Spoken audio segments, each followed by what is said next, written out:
Hey guys. Well, after a couple of years have passed and I'm getting water in the Hummer again. Yet again. Yeah. So, this time I tore everything out. I was going to find this thing, where it's coming from. Where is the leak coming from? So, I started put a hose on top of the vehicle and started getting it wet. Let it get wet for about an hour and nothing. I had nothing. It was all dry inside. So I'm like, what the hell's going on? So then I took that hose and I put it on the side, started putting it by the fenders, and guess what? Things started leaking. And it started leaking through these connections that come up that hold the rear fender onto the body. And both sides were doing it. Yes, I took the fender out, so I could see the holes here all the way down to that. And the other thing is also when the water came in, and whatever was able to come in through these two holes, there's several holes here. Let me back up so I can see the whole thing. So we have 1, 2, 3, 4.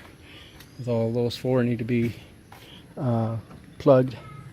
And then we have 2 more down inside, and this runs down through the body underneath here, and it goes out through this cover down here.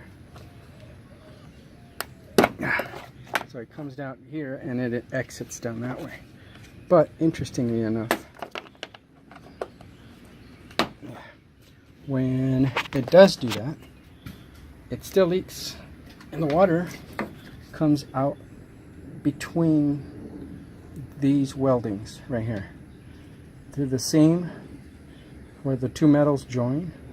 Well, water comes out through there, and then it gets out here and starts pooling here, and it gets picked up by the foam that sits here that holds the rest of the pieces in. So you're gonna have to seal this and seal the holes on both sides, and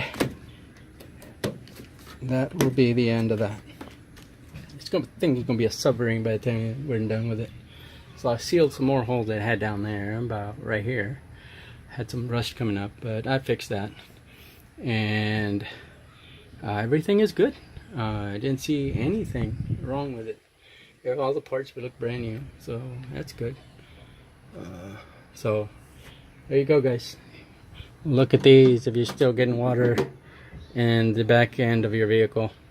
So the water was coming in when I park it up on my driveway. It has a slant, so it's parked has a rise to it. And so when it leaks, all the water comes down this way, and it pulls out on the rear end of the vehicle. And when you park it the other way, well, then all the water then trickles down here, and then it goes down that way, and it pulls all over into the rear seats, all into that area. So so that's what I found. So hope this helps. Thanks. Have a good day.